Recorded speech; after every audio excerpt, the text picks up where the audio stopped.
Pessoal, só para vocês se localizarem, a gente está na página 195, tá? Compor e decompor números.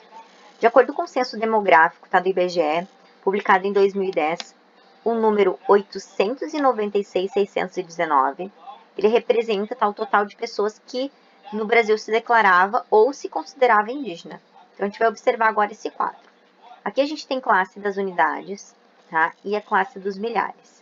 Então, a gente tem a primeira ordem, segunda ordem, terceira ordem, tá? Pode ver que está destacado de uma cor azul. Aqui a quarta ordem, quinta ordem, sexta ordem, tá? Tá de cor vermelha, salmão, laranja, como vocês quiserem, rosa, certo? Aqui, então, a gente tem o número que eu falei ali em cima. Esse número aqui, tá? Ele tá agora organizado aqui nessa tabela. Então, a primeira ordem, eu tenho 7 unidades. Na segunda ordem, eu tenho uma dezena. Na terceira ordem, eu tenho 9 centenas. Então, eu tenho o número 917.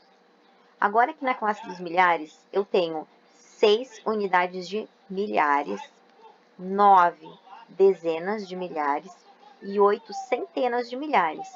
É como se repetisse, né? Unidade, dezena e centena. Aqui é a unidade de milhar, 1000, 6.000.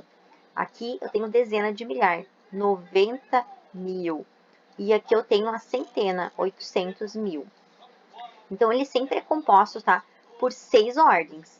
Ó, 1, 2, 3, 4, 5, 6 ordens. E por 2 classes, que é a classe das unidades simples e as classes de milhares, tá? Se vocês forem ver no livro de vocês, tem uma tabela azul, eu vou lendo e explicando aqui mesmo, tá? Então, como é que faz a leitura desse número aqui, tá?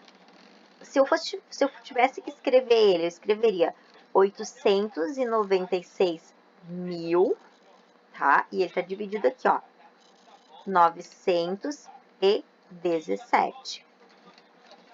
Cada 3 ordens, tá? Forma uma classe. Então, aqui tá dividido, ó, 3 classes para cá e 3 classes para cá, certo? Então, a gente tem a unidade, a dezena e a centena, e aqui se repete, como eu falei antes, nas classes dos milhares.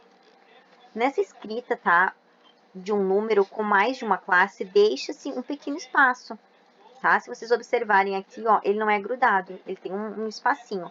Aqui ele é mais próximo, aqui é mais próximo, e aqui tem um espacinho, tá? Justamente para identificar, né, não ficar tudo grudado e facilitar. Às vezes ele é separado por uma vírgula ou um ponto. Para identificar as classes, começamos a contar nas ordens sempre da direita para a esquerda. Sempre, né? Inclusive, quando a gente vai fazer uma conta, um cálculo, a gente sempre inicia calculando da unidade para a dezena e assim diante. Então, se eu tiver que colocar no quadro, eu sempre vou começar pela direita, pelas unidades.